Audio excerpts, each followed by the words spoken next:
El siguiente programa es presentado y producido por Senda.fm para CTN Internacional.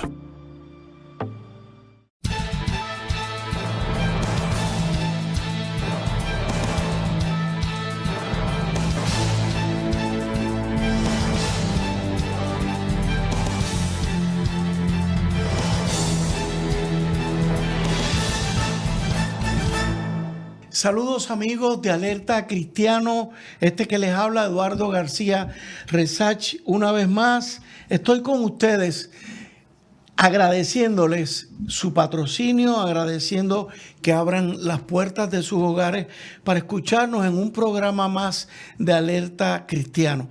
En el día de hoy, hermanos, vamos a abordar en un segundo programa el tema de la teología política. Es un tema que, aunque se habla siempre mucho de la separación de iglesia y Estado, está el concepto de que la iglesia no se debe mezclar con la política, pero hay algo que no podemos negar, que es la existencia de que sí hay una teología política. Y en la historia de la iglesia hay mucho de eso. En el programa anterior que cubrimos el mes pasado, de hecho, tan reciente como este fin de semana pasado se estuvo viendo en los canales de televisión, y les invito a que vayan a YouTube, escriban Alerta Cristiano, ahí van a ver los programas grabados y van a ver el último que lo hicimos con el doctor Samuel Sullivan, que por cierto es mi invitado de hoy. Bienvenido, pastor. Gracias y Dios le bendiga a todos que nos acompañan en este lindo día. Y lo tengo de invitado porque le había dicho a él, pastor, el tema amerita un segundo programa, porque se nos quedaron unos detalles. Se nos quedó bastante.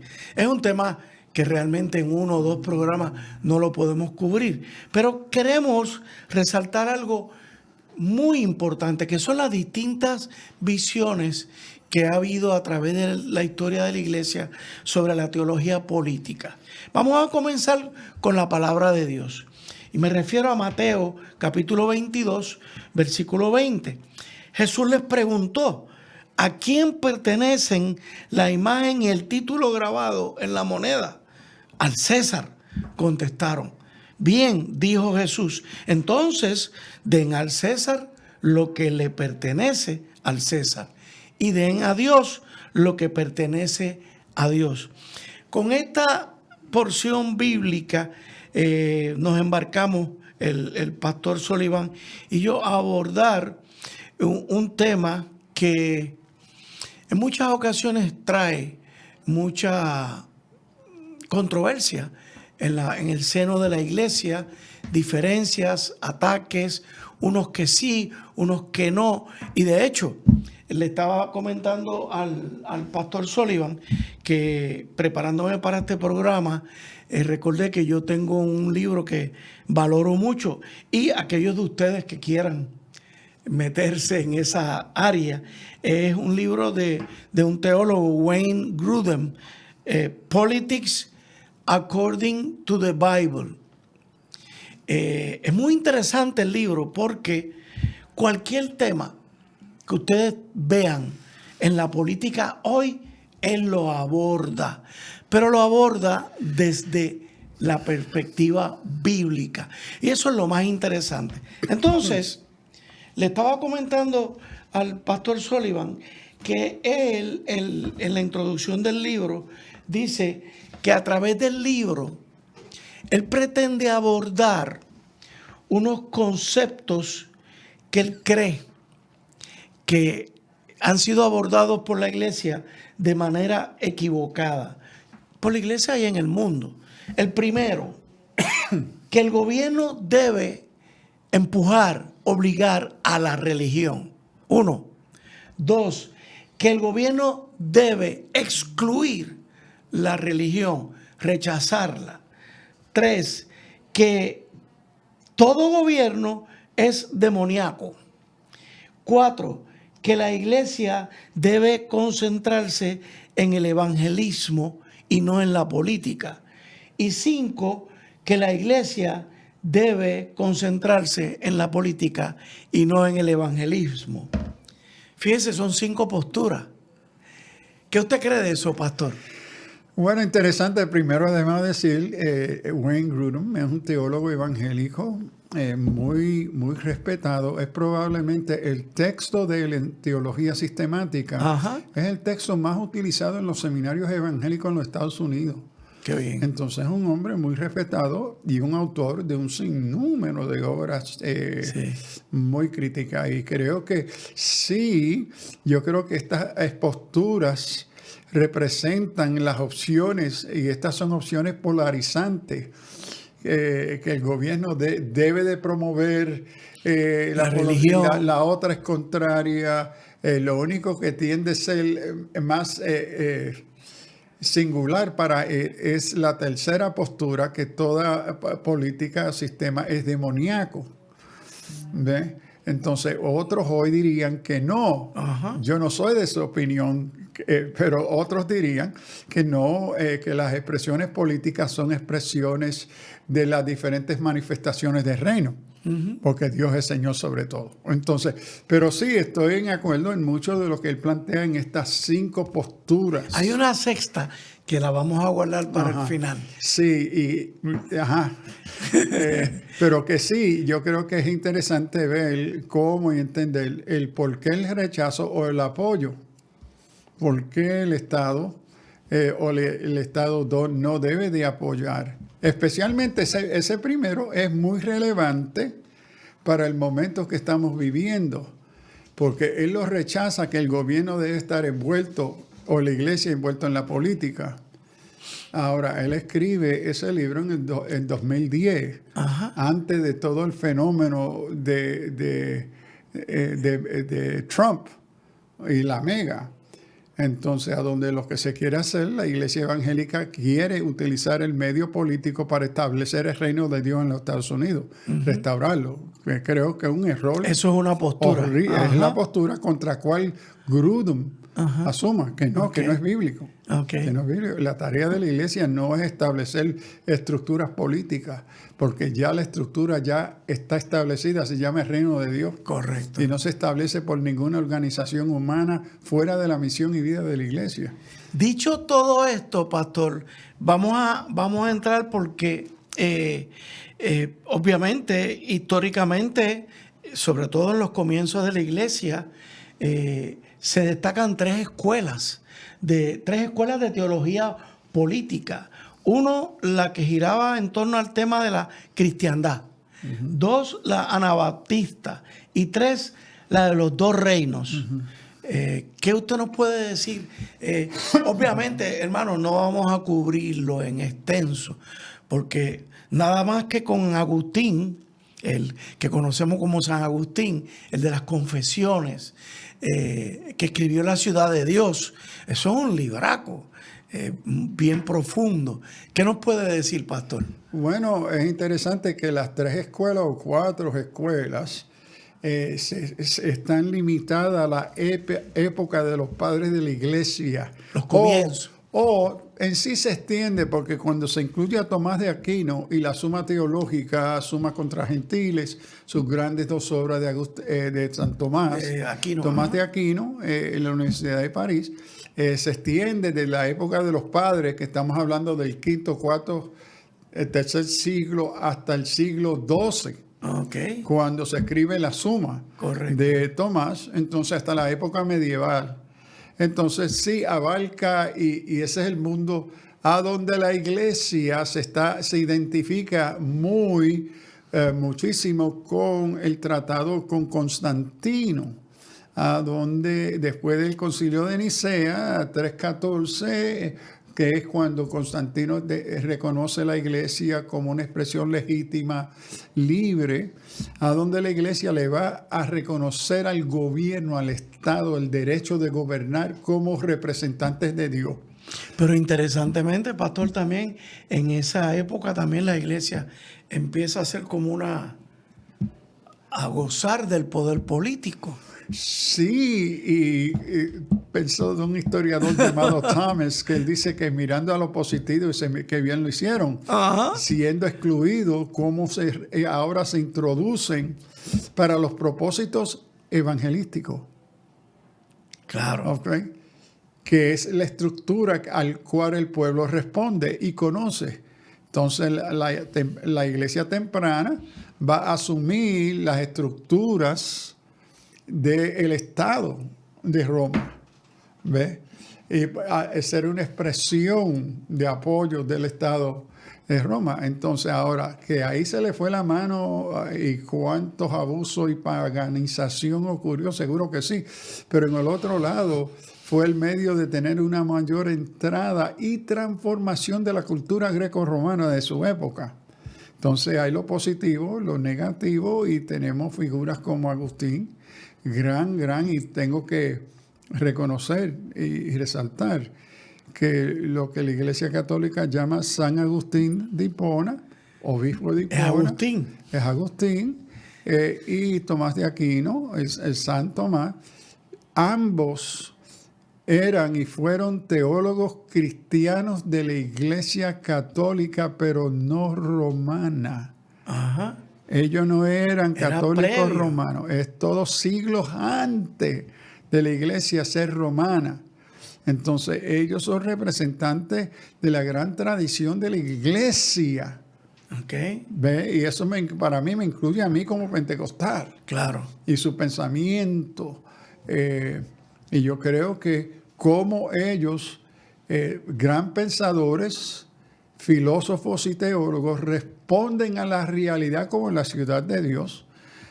Agustín escribe una obra maestra contrastando estos dos mundos que están en lucha, sí, y cómo el mundo de la iglesia, que es su lugar en la ciudad de Dios, la ciudad del hombre, los contrastes, que hoy sigue siendo una obra maestra no solamente filosófica histórica, sino sí, literaria. De hecho, los estudiosos consideran a Agustín como uno de los principales padres de la iglesia y uno de los filósofos sociales más señalados de la historia. Junto a Pablo de Tarso y a Tomás de Aquino, que comparte con ellos la honra de ser uno de los pilares de la teoría cristiana de la sociedad humana. Y muy especialmente, obviamente, ahí que entonces la Iglesia Católica los considera como ya parte de la estructura católica romana. Sí, y vemos que muchos, no, es un católico. Hoy, si algo marca nuestra doctrina pentecostal bíblica, es nuestra doctrina de pecado. ¿Quién la estableció? Lo estableció Agustín de Hipona, el primero que escribe tratados sobre reflexión teológica, sobre las implicaciones y la naturaleza del pecado. Es Agustín de Hipona. Wow. Pablo sí trabaja y resalta que todos somos pecadores, estamos perdidos, etcétera. Sí, pero ¿quién va a desarrollar una teología dogmática, en el buen sentido de dogmática, crítica del pensamiento, que resume, explica la naturaleza del pecado? Es Agustín de Hipona. Agustín, wow. Amigo, qué interesante. Esta es solamente la introducción. Alerta Cristiano, hacemos una pausa.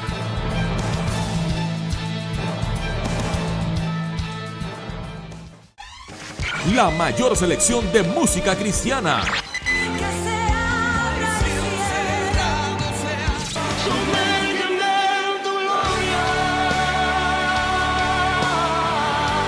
La mayor selección de música cristiana. 24 horas la tienes aquí en Senda FM. Sonido que levanta y restaura. Busca CTNI en YouTube y sé uno de los miles que se han suscrito para disfrutar on demand de la gran variedad de programas diseñados para ti. Suscríbete al canal de YouTube de CTN Internacional.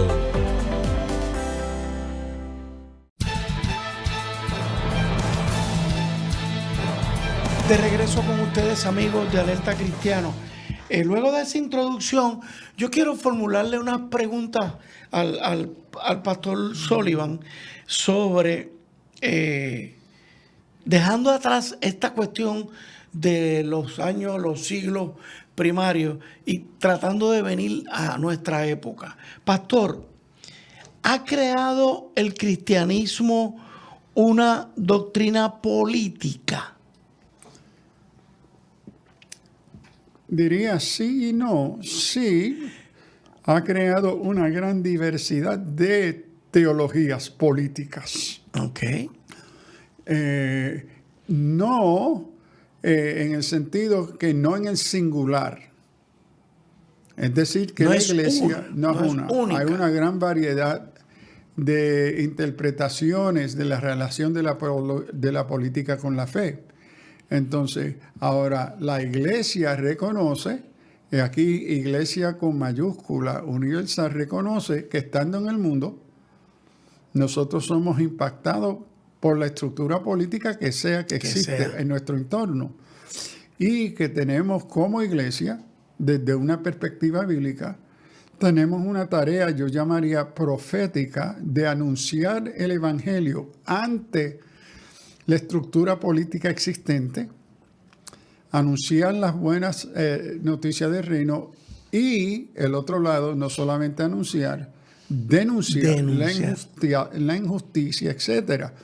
Ahora, para mí ahí es importante que esa acción de anuncio y denuncia es profético, no es político. Explíqueme eso. Es decir, el punto de autoridad, el punto de visión de la condición humana, la naturaleza humana y qué constituye la necesidad del ser humano en la actividad profética parte de la Escritura. De la Escritura. Ok, la que el anuncio anuncia la solución a esa condición existencial del ser humano.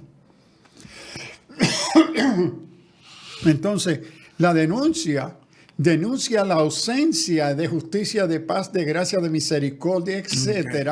Ahora, esas dos posturas parten del supuesto antropológico bíblico que el ser humano es pecador. Claro. Entonces, eso es distinto a lo que es la postura sociopolítica, a donde el ser humano no hay criterio de pecado. ¿Ve? Y el proyecto o cómo se interpreta la necesidad. ¿Qué es la crisis existencial? La política no parte de los mismos valores bíblicos cristianos que una expresión de anuncio y denuncia profética parten. Entonces hay un conflicto fundamental. ¿Ve? Especialmente hoy, si vamos a contextualizar, si algo caracteriza toda la expresión política, no es parte del partido, es el dominio de la mentira. Okay. Hoy el discurso político es mentira y mentira, y si permite que sea, es mi versión de la verdad, es mentira. Ahora, la voz del evangelio, el anuncio y denuncia, parte o debe de partir, si es que quiere identificar como cristiano, partiendo de la verdad. Segundo, la expresión profética no es partidista. No responde a un partido político ni vende sus valores a un partido. Okay. Entonces, el momento que la iglesia o el creyente se hace miembro de un partido como cristiano, bueno, ya tú vendiste tu compromiso, porque como miembro de ese partido, tú te comprometiste con las posturas y las voces de ese partido. Okay. Ese partido no es iglesia. Nunca lo será. Okay. Pero ahora lo que te va a identificar es ese partido. Dejó de ser iglesia. Pero podemos concluir, a raíz de mi primera pregunta, que lo que la iglesia, en letra mayúscula, sí ha creado son unos principios que llevan al hombre a inspirarse, a actuar políticamente. Bueno, sí y no. Eso es verdad, creo yo. Si el que lo está actuando es cristiano, si es cristiano, le parte de las escrituras esos valores.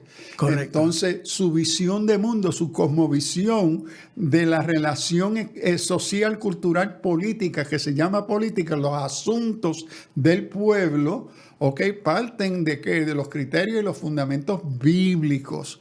Pero eso no representa lo que es político claro. hoy. Claro.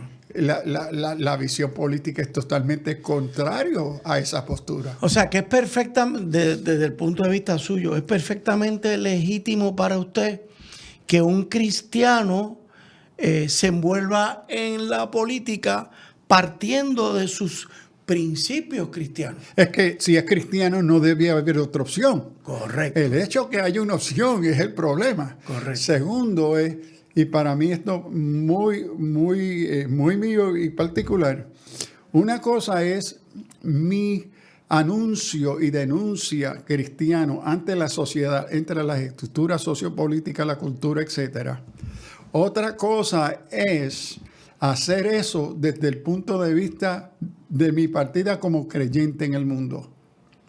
Otra cosa es cuando me uno a un partido y me comprometo con los valores y visión de ese partido. Ya yo dejé de funcionar como cristiano en el mundo. Yo soy un cristiano dentro de una estructura política. De la cual ya yo me he comprometido con esos valores y principios. Uh-huh. Déjenme ilustrarlo. Cuando creyentes se unen a un partido y en la plataforma del partido proyecta, apoya y procura toda una agenda sexual que es de comportamiento sexual que es contrario al valor cristiano. Claro, ahí hay un problema grave. Pero eso es lo que vemos. Okay. Porque tu compromiso dejó de ser con el evangelio. Uniste tu voz y tu voto a apoyar una plataforma que en varias cosas son contrarios al evangelio. Okay. Entonces, ¿a quién tú representas? Y yo creo que aquí hay una crisis de identidad. Con cristianos que deciden que el instrumento mejor para proyectar una agenda evangélica es política. Yo creo que están profundamente equivocados. No, la agenda evangélica es la de la iglesia. Sí, pero no lo creen. Okay. No lo creen. Por eso quieren promover, ¿verdad?, sus valores cristianos, que son eligiendo políticos con valores cristianos a los escaños de poder. Mi opinión es que han perdido de fe que el único que puede transformar una sociedad es el Espíritu Santo.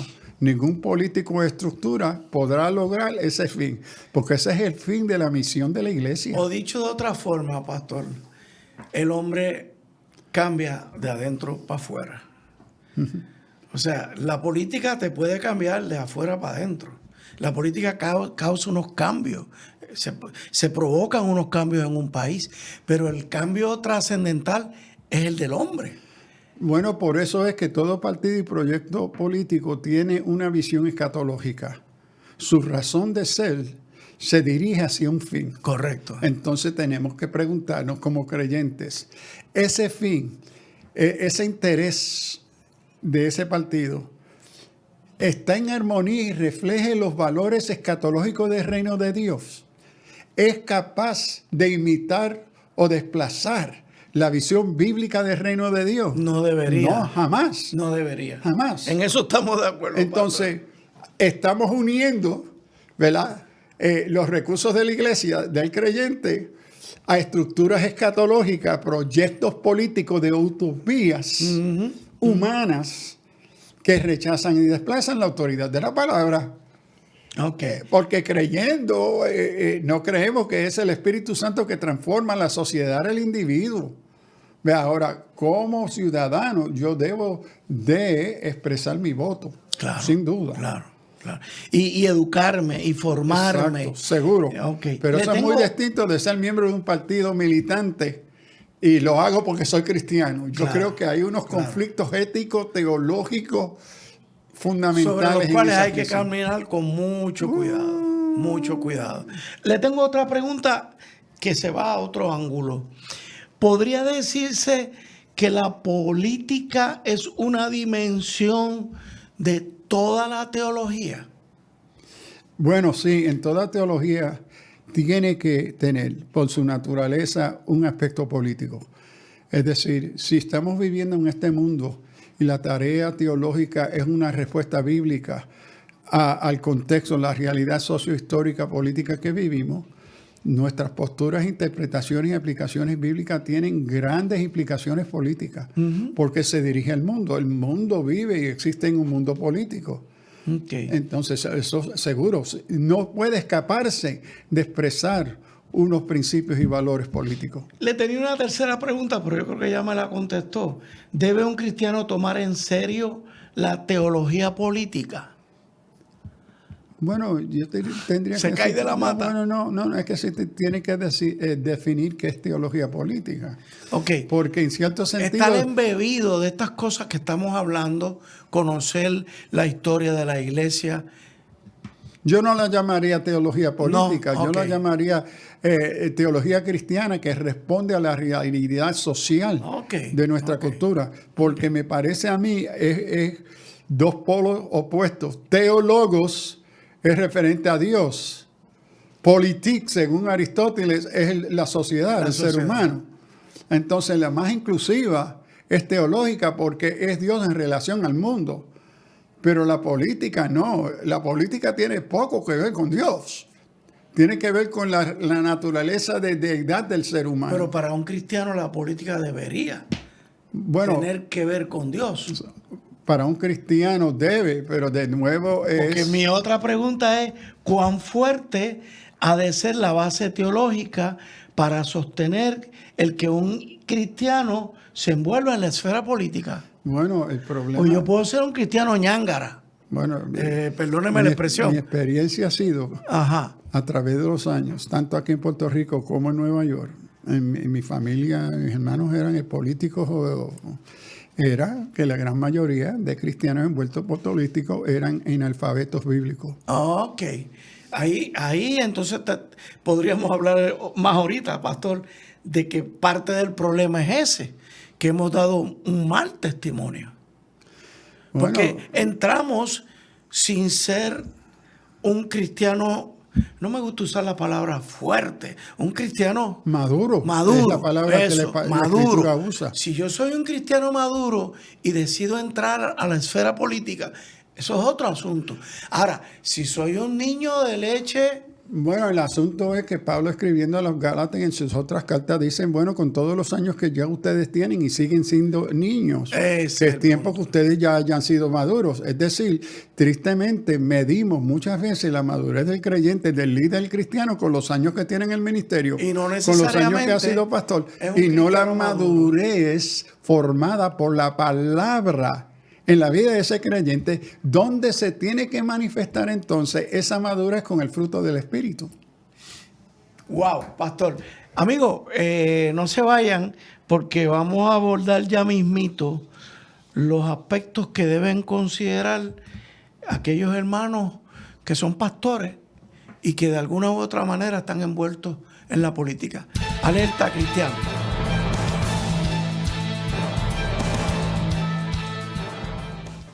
Busca CTNI en YouTube y sé uno de los miles que se han suscrito para disfrutar on demand de la gran variedad de programas diseñados para ti. Suscríbete al canal de YouTube de CTN Internacional. ¿Estás buscando dónde matricular a tu hijo para este año escolar? Te diremos por qué la Academia Yará es la alternativa. La Academia Yará te ofrece la mejor educación para tu hijo, con una facultad de maestros altamente cualificados, educación cristiana, salones con aire acondicionado, bellas artes, deportes, libros y pizarras digitales, desayuno y almuerzo, cuido, asignaciones supervisadas, cancha bajo techo. Para más información, llama a 787-730-5088 o visita la página de Facebook.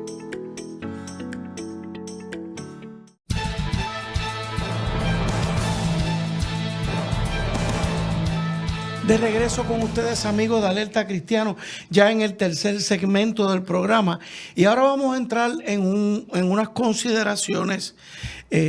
Precisamente, pastor, ¿qué consideraciones se debe tener de parte de un pastor que está participando en la política? Bueno, participando, pero en carácter de, ¿o cómo? Bueno, ya no es una participación, no le pregunto en la etapa esta de conocer, votar. Yo creo que eso es evidente, que todo pastor debe conocer y votar. Ya sería en una participación más activa como líder político, como miembro de un partido político que participa de gestiones internas de ese partido. Bueno, yo primero creo que la primera consideración es una consideración de identidad que te define, que es la fuente de tus valores y principios que tú traes a esta tarea, a este esfuerzo social político. Y ahí el gran reto es teológico. Y es decir, ¿cuáles son aquellos valores cristianos que no son negociables? Y tristemente, yo he hablado a través de los años con muchas personas, hermanos y hermanas, en la política. Pocos tienen respuesta. No lo han pensado. Dice, ustedes han escrito una no lista. Se han dado cuenta de que están entrando en una contradicción. Sí, yo soy cristiano, yo amo a Cristo, sí la Biblia. Ok, eso es lo bien general. ¿Qué más? Entonces, y cuando le he preguntado, ¿usted ha hecho un listado? ¿Qué es no negociable? Que usted entrara en esta nueva relación, porque lo otro es el compromiso y participación, creo yo, en un partido dejó de ser pastoral. Tu función en ese partido no es como pastor. No es como pastor, definitivo. ¿Ok? No, es una función secular. Okay. Entonces, ¿cuáles son los valores y los valores bíblicos no negociables y cuáles son las implicaciones éticas? Por ejemplo, moverme a la esfera activa como creyente y ahora como pastor. ¿Qué hago con dos supuestos fundamentales en la naturaleza política? Número uno, que todo es negociable. En la política. En la política todo es negociable. El político se hace por la capacidad de negociar. Todo es negociable. Ya eso es un conflicto de frente a los valores cristianos. Segundo, la política hoy se define por la mentira. Al político no le importa ponerse enfrente de un micrófono, frente a la televisión y mentir y saber que está mintiendo. Y propone y proyecta su proyecto a través de mentiras, muchas veces, mentiras y mentiras. Esa es la naturaleza del discurso político, de mentir. Se llama hoy, no mentira, propaganda. Propaganda. ¿Ok? Se hace legítima la mentira. Entonces, uno va a representar ya no la iglesia. I'm sorry. Claro. No la iglesia. Usted como pastor en un partido político, usted dejó de representar la iglesia. Okay. Ahora usted representa lo que usted entiende ser sus valores cristianos. Entonces, la crisis es que muchos con los cuales yo he tratado a través de los años son neófitos bíblicos. Conocen la Biblia de encimita. Por ejemplo, déjeme darle un ejemplo. No, porque tenemos el modelo de David, el modelo de Moisés, eso es un el ejemplo modelo que se de usa Daniel, mucho. El modelo de Isaías. Ve, ellos también. Bueno, eso me refleja a mí un desconocimiento bíblico, porque ninguno de ellos actuaron como políticos. Ninguno. Su acción fue profética de anunciar y denunciar, y no eran por partidos, era el pueblo de Dios y el mundo. Y los estados y los imperios representaban el mundo opuesto al reino de Dios. Entonces, la de ellos no era una función política, lo de ellos era una función profética, teológica, de testimonio al reino de Dios. Entonces, el usar esos modelos refleja una superficialidad de entender el texto bíblico, que es que lo lleva a cosas que están haciendo que son directamente contrarios a los valores de un cristiano y mucho más de uno que representa la iglesia. Pastor, ¿y dónde usted deja, o si yo le traigo el caso de Moisés, ¿qué usted dice? Bueno, Moisés no funcionó dentro del Imperio Romano. El Señor tuvo que sacarlo. Y él confrontó el Imperio egipcio. El egipcio, right. Él confrontó a Faraón. ¿No es un ejemplo de gobierno, de libertador, No. Sí. Bueno, libertador sí. Aquí tenemos que definir qué es la función del libertador. Por eso era que yo le preguntaba ahorita si el cristiano puede considerarlo para sostener, ¿cómo era que ha creado principios de inspiración? Bueno, seguro que sí, pero porque para mí Moisés me inspira. Pero ¿qué es la raíz de esa inspiración? Ajá. Es el testimonio de ser pueblo de Dios. Amén. Y de lo que lo libera es del yugo, ¿verdad? De la opresión, que es una manifestación del pecado contra el pueblo de Dios, que prohíbe la adoración a su Dios. Por eso tienen que salir de Egipto y el Señor, vete ahora al desierto y ahí ustedes van a orar. Entonces, esto no es un asunto de peleas contra partidos políticos, es contra el pueblo de Dios, contra un mundo que rechaza la soberanía de Dios. Amén. Entonces, eso no ha cambiado. Y por eso digo que cuando el creyente hoy entra a militar y ser representante de un partido, ya tú abandonaste tu acción o tu identidad pastoral. Tú estás asumiendo una postura, creo yo, personal. Okay. Pero ya tú no representas a la iglesia. Tú representas tu propia interpretación y práctica cristiana. Como ciudadano. Es como ciudadano. Pero ahí tú no hablas por la iglesia. Claro. Tú hablas por la iglesia cuando tú hablas como profeta que anuncia y denuncia de la iglesia al mundo. No siendo partidista de un partido particular. Okay.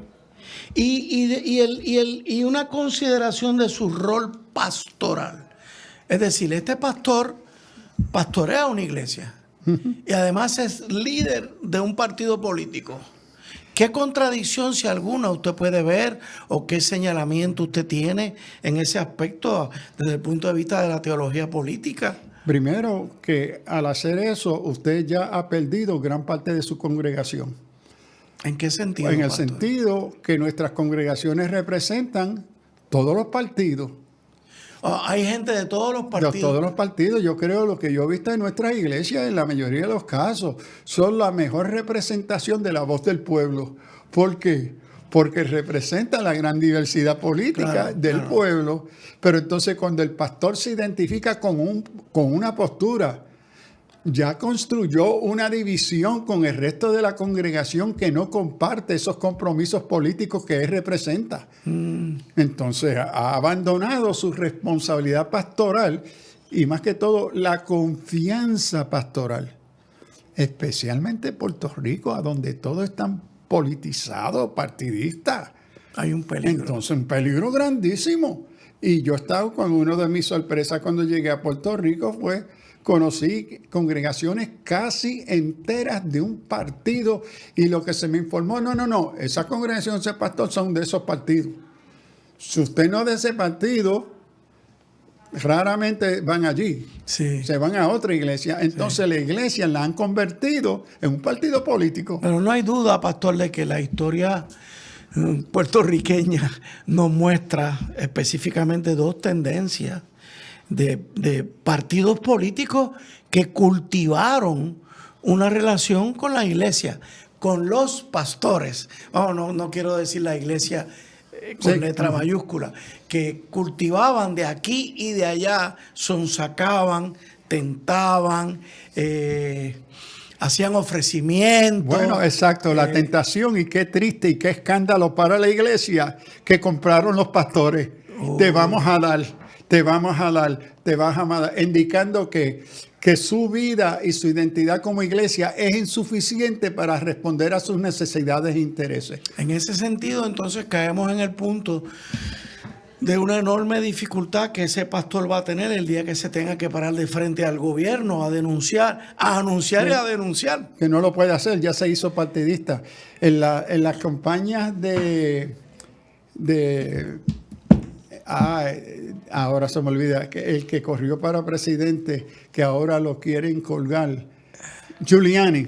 Ok. Él viene y manda a sus representados a la iglesia que yo estaba pastoreando en Nueva York y dice, mira, tu iglesia es muy influyente aquí, es una iglesia de clase media alta, profesional. Mucho boricua en el Bronx. Sí, boricua en el Bronx. Y queremos, Giuliani quiere venir y dirigirse a su iglesia. Y yo digo, bueno, sí, yo trae cada uno de los candidatos, pero ninguno de ellos sube al púlpito. No, pero, no. Él si viene y ninguno que venga se va a subir al púlpito. Va a hablar de abajo. Y estén claros, no apoyo a ningún candidato públicamente. La función de la iglesia no es una función de apoyo político, es oír los candidatos y que los miembros de la congregación individual y personalmente decidan. Claro. A quienes ellos personalmente quieren apoyar. La tarea de la iglesia no es apoyar candidatos políticos. Esa es nuestra función, sino darle un foro a ellos presentar sus proyectos. Entonces, pero al púlpito no, porque en las otras iglesias él va y bueno, aquí no. Aquí no. Aquí no se va a subir el púlpito. El púlpito es para la exposición de la palabra. Me escribió, me llamó, entonces no, que no venga. Eso Ni no es siquiera transigió por hablar desde abajo. Sí, no, eso no es negociable. Él se lo perdió. No, porque no sé. Era una oportunidad para hablar con el pueblo. Claro, con las condiciones que usted le establecía. Exacto, pero nosotros... Y ni siquiera quería respetar eso. Pero los pastores de nuevo, ellos, bueno, triste. En ese sentido, pastor, ya entrando ya para el cuarto segmento, yo creo que la situación es más seria para un pastor que para el típico cristiano. Yes. Sí. O sea, el típico cristiano, ahorita decíamos que sí, que debe participar activamente, claro, como cristiano maduro. En este sentido, estamos hablando entonces de pastores que posiblemente han perdido la perspectiva de lo que debe ser su acción pastoral. Sí, porque si algo debe marcar la perspectiva de la postura pastoral política, de esa neutralidad como pastor. ¿Ve? Una de las cosas que me ofendió a mí cuando yo llego a Puerto Rico a la Interamericana, que todo el mundo quería que yo le declarara mi postura política. Oh, wow. Y un momento con los líderes yo le dije, mire, con respeto, que nadie más me pregunte a mí. Eso es algo privado, personal mío. Y que no tenía nada que ver con su función. Nada con mi función, pero Puerto Rico tiene todo que ver con mi función. Lamentablemente. Okay.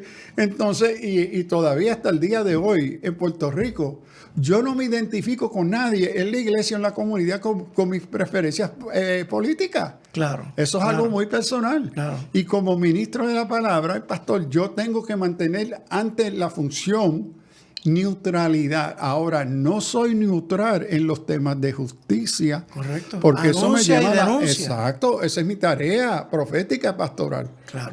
¿Ve? Pero no en el asunto del partidismo. Ahí yo soy neutral. Ahí yo no declaro cuáles son mis preferencias políticas. Ok, amigos, hacemos una pausa pendiente que estamos próximos al cuarto segmento. Alerta Cristiano.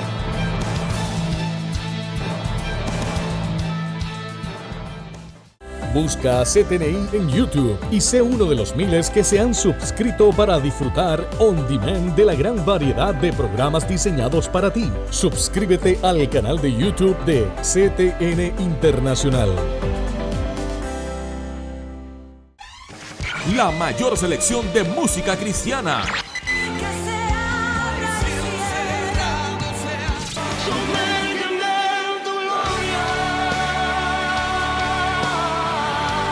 La mayor selección de música cristiana. 24 horas la tienes aquí en Senda FM. Sonido que levanta y restaura.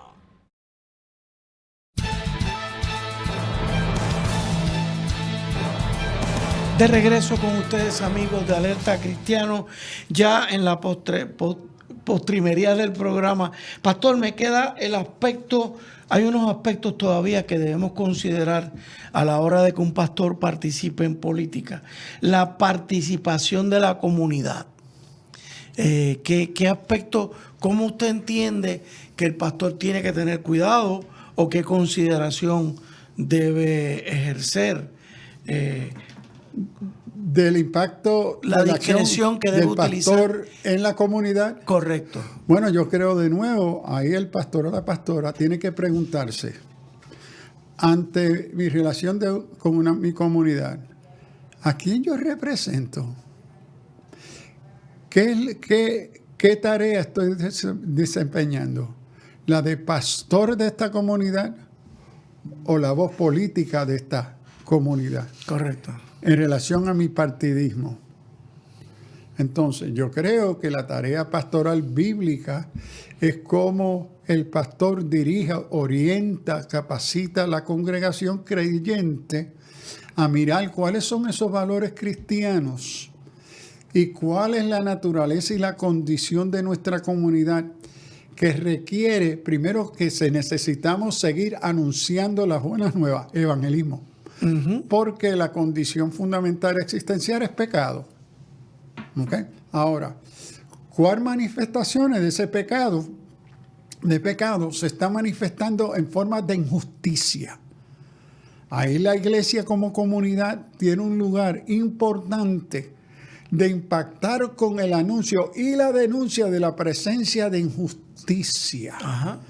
Pero esa injusticia, creo yo, no se debe de reducir a interpretaciones partidistas. Es decir, la Escritura, y déjeme ahora aclarar esto. Ajá. Cuando X partido asume una postura pro justicia, que la comunidad cristiana y el pastor entienden que esa expresión y este interés es un reflejo de unos valores bíblicos, yo apoyo esa postura, no el partido. Correcto. Hago una distinción entre el partido y los valores que el partido que sea que esté apoyando esa postura de justicia. Mantener esa línea que distingue la postura del testimonio de la Escritura y la Iglesia sin convertirla en un favoritismo particular partidista. Y ahí es que está entonces la lucha. Porque los partidos quieren que la iglesia se identifique con el partido y su postura de lucha, en vez de su principio de justicia. Porque no requiere que sea el partido tal. Le voy a hacer una pregunta que posiblemente me salga un poquito del tema, pero está vinculado. Me explico. Un pastor predica todos los domingos.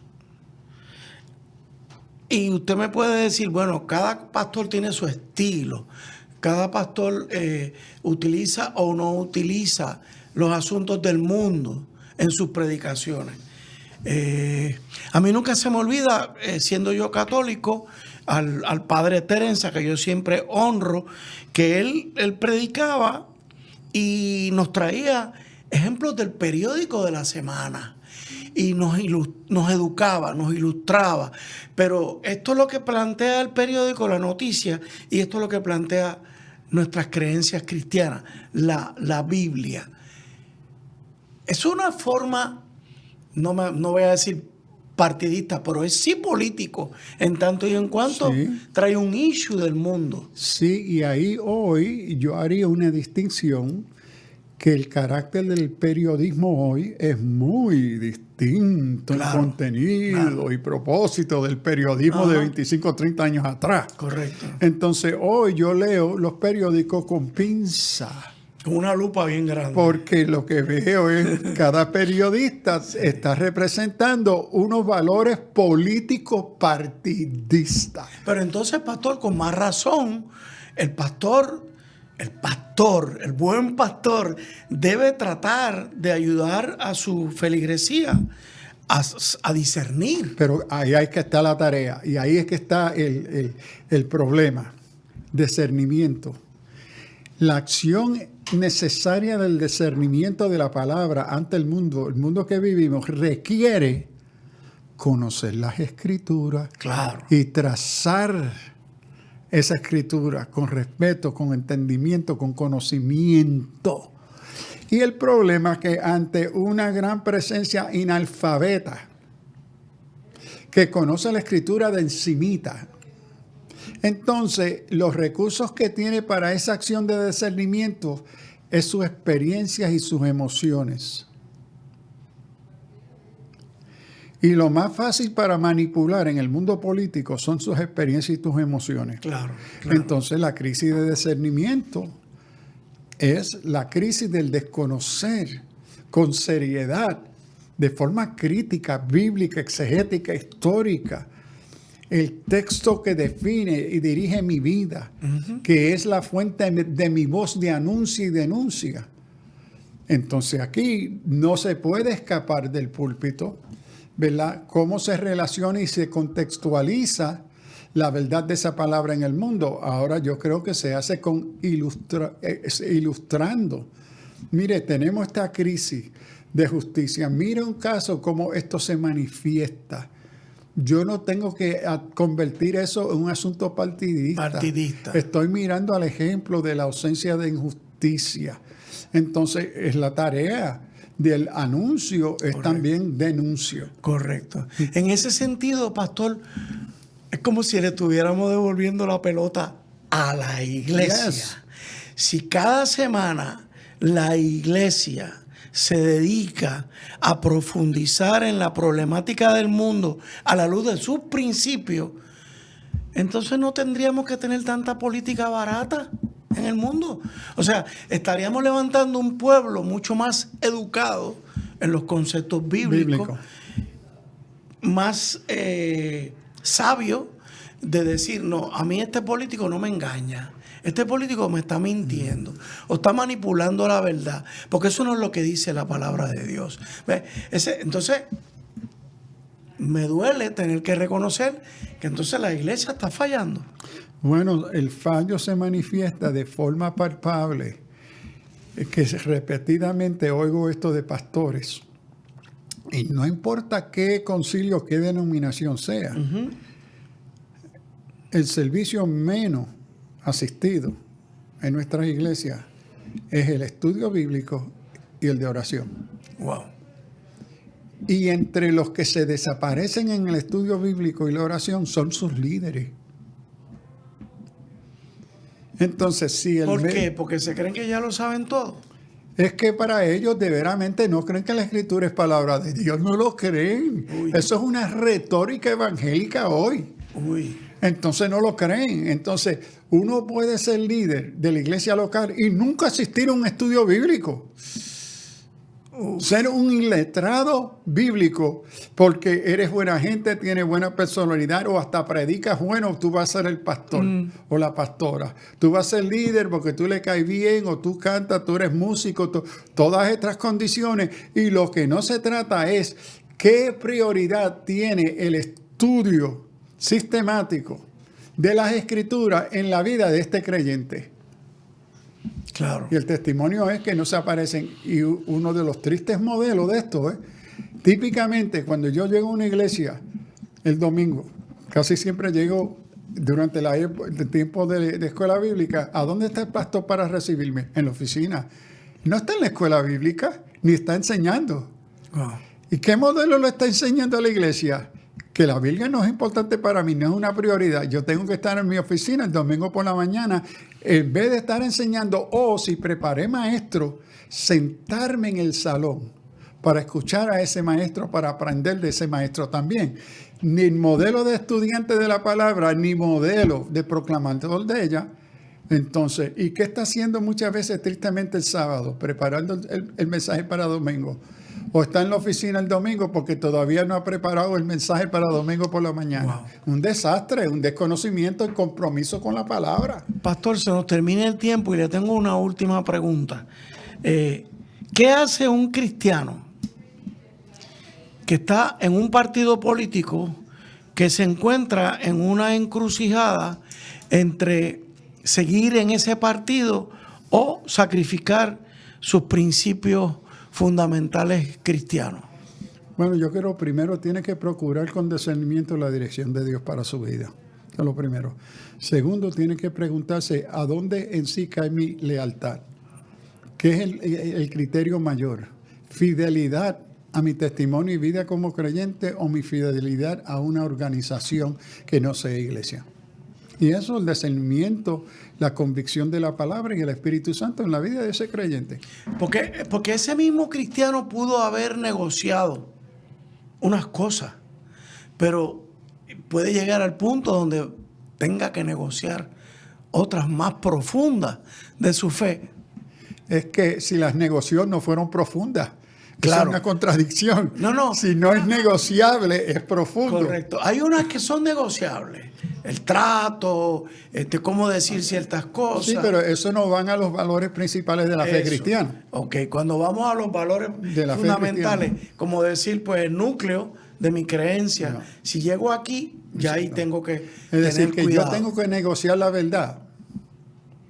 I'm sorry. Okay. Y eso es lo más que se negocia cuando se hacen negociaciones políticas. Tú tienes que estar dispuesto a negociar verdades y valores que tú asumes y creen que son verdad. Te exigen que tú lo tienes que ceder.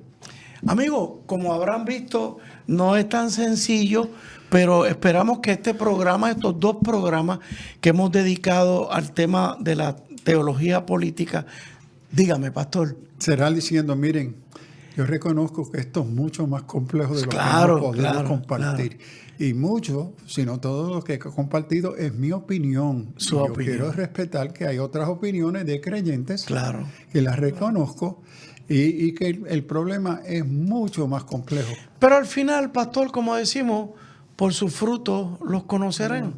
O sea, aquí ese es el dilema que tenemos todos. El testimonio público de la iglesia y del pastor. Correcto. Así que, amigos, esperamos que esto haya sido un programa que los ayude. Tenemos que envolvernos en las situaciones políticas, pero con un supremo cuidado. ¿Y cómo? Alerta, cristiano. Gracias, pastor. Dios les bendiga. Dios les bendiga, hermanos. El pasado programa fue presentado y producido por Senda.fm para CTN Internacional.